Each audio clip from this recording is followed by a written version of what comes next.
Howdy everybody. I know that usually you don't get to see my face in these videos, and this is me. I've made videos since I guess it was back beginning of September when I showed the Wheel Horse project going on around about the time the antique show was going on. And really the only thing that had been done to it is parts of the engines have been taken apart. But now the rest of it's been split out and basically the whole thing has been disassembled now. And this is the end of January, so it has taken me a little while, but I graduated college at the end of December, so that's kept me busy. I was trying to keep my grades up so I could graduate good standing. But here's the video of the newest update that I have of it. It's pretty well, like I said, almost disassembled, and I'll get to showing the stuff that I got going on here with it. I'll go ahead and start over here on this side. I don't know if I showed it in the last video or not, but this is my original block and this is the block that I purchased. But on this block, the original block, this part right here, this casting, the sleeve on number 1 cylinder is cracked the whole way through and probably at least halfway or 3/4 way down. So I drove down to Maryland, picked up this new block. It looks good. There's hardly any rust on the inside. I found a block in Florida, but the only thing that concerned me is, I got roll around the other side here. On these blocks, apparently there's a problem that the water jacket rusted through in the area on the bottom right here. And when I got to looking at mine, I realized that apparently mine had rusted through at one point in time as well, because right here is a spot. It looks different from the rest. And if you look real close, you can see grinder marks where somebody had welded it back up and filled it in. And I thought, you know what, there's no use getting a block shipped up from Florida. It was cheap, yes, but I don't want to have to spend messing with welding a water jacket that had rusted out. So I found this block, paid $200 for it, and I got a couple extra parts from the same people when I picked this up. It looks real good, like I say, real good clean block.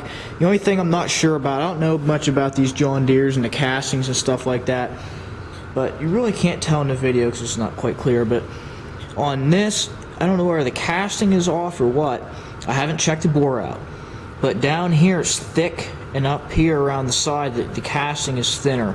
So I don't know if this is just war odd or whether the casting is just slightly off, and when they drilled the centers it didn't put it in the center.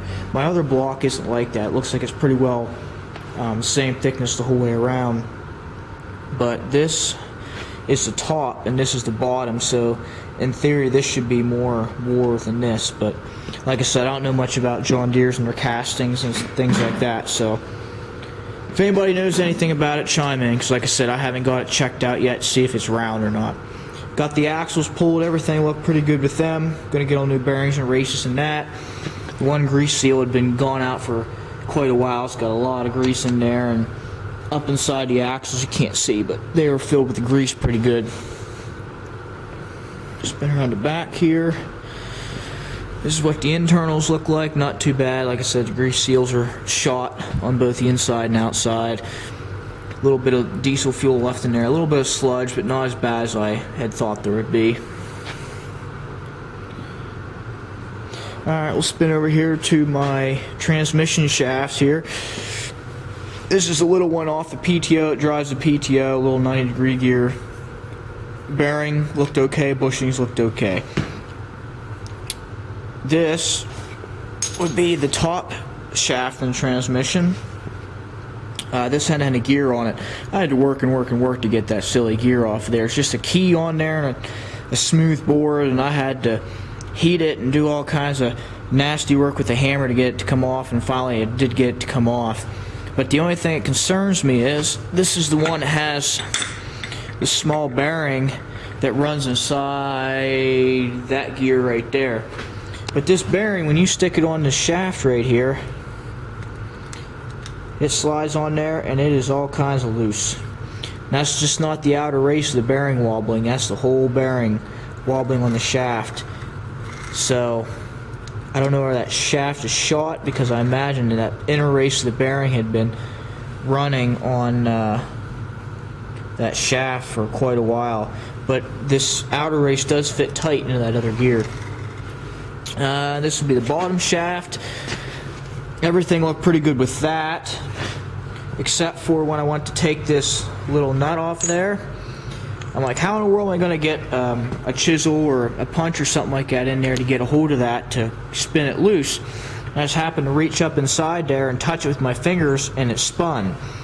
And then it kind of dawned on me that these tabs weren't locked into the grooves, and then I literally spun this off by hand, so it was barely tight at all. So I don't know how long those bearings have been like that.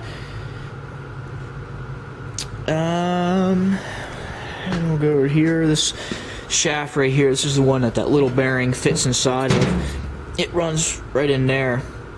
But this gear looked good. Bearing looked good there. There's the differential laying, everything looked good there as well.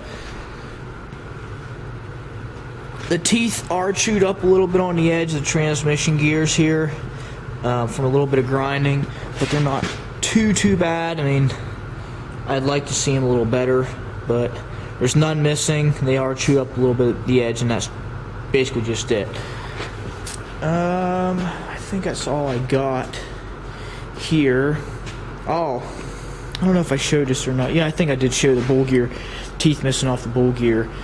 I did pull some of the bearings out, clean them up to look at. This is the rod bearing for number 2. It's got some nice chunks out of it. And then, I don't know if I can show this main. Yeah, this one's wore pretty good. I wish this thing would focus. This edge is worn down, the groove in the middle is worn down pretty good. What concerns me is this bugger. See if I can get this up so you guys can see it. Yeah, that's a little better. You see the huge chunks missing out of my main bearing here. I don't know what would cause that, but something is definitely not right on the inside of this engine. But that's why I tore it apart, because it's getting all new stuff on the inside. So, but there's that, and I think that's about all the engine stuff I have to show. The other main isn't near as bad. It's wore down, but not near as bad. I think that's it for that stuff. Got a new bowl gear sitting here. Go up around here. This transmission case and the main case, crankcase here, it's completely empty. Got everything done with that. A little bit sludgy on the inside, but not too bad since I cleaned it out with diesel fuel before I shut the tractor off. I mean, it's got some junk in there, and a little bit of diesel fuel in the bottom. You had the spring out of the shifter fork that I lost when I took it apart. It had slipped out. But here we come to the fun part. I think I had showed the transmission or engine oil sludge before, but here it is. I got the sump out of there and the oil pump out of there. And just to show you what this wonderful goodness looks like,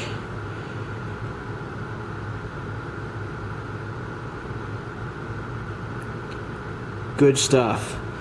It was about a ½ inch deep, at least a ½ inch deep the whole way through this crankcase, and yeah, not good. No wonder I was even able to drain the engine oil out of it with the amount of sludge that was in this. But that's going to get all cleaned out of there. Like I said, I dropped all the stuff out of there for the oil pump. It's laying here. Grab my light here. You see the amount of junk on there. The screen is pretty well clogged up, and I'm really surprised it had as much oil pressure as it did, with it being that clogged up. But besides that, the oil pump gears, they look good.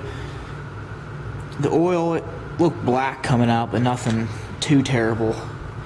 But I'll have to get that screen cleaned up and get everything else cleaned up here as well. But other than that, I mean, everything's completely disassembled here, and I'm just going to start. I made a list of all the bearings that I need, all the seals I need to start putting everything back together. I got a new PTO shaft because mine is bent on the output side. So I got a new PTO shaft, got the new bowl gear, got a new oil line, and I just got a few things to take apart yet. Like I got to take apart the wheel, get new wheel bearings, and I pretty much think that's about it for having to disassemble stuff besides the governor and the fan shaft, just for the couple small bearings that are in there. But other than that, it's going to be starting to sandblast, get everything cleaned up and put back together. The starter's going to get sent out. It's going to be completely professionally rebuilt, basically all new armature in it. Same way with the generator and magneto, they're going to be completely gone through, not just a simple rebuild, you know, cut down the commutator and stuff like that and slap new bushings and bearings in it and it's good to go. They're going to be complete workovers, so the electrical work on this is going to be done right. And I think that's pretty much it for now. Just got all my pieces here and I'm going to start getting them cleaned up and getting them primed and ready to roll out. And just as a teaser for all you John Deere or Farmall folk, I don't know if you noticed, but my A grill just happens to fit perfectly on the front end of my Super MD. So yes, it has made a couple people stop and go, what in the world is that doing on there? Get that off of there. But it was on the floor and I just needed it out of the way and I put it up there and I was kind of laughing myself that it fit so good. But anyway, there's where she is right now. So the next stuff is just going to be getting it cleaned up and starting to prime. So stay tuned and thanks for watching.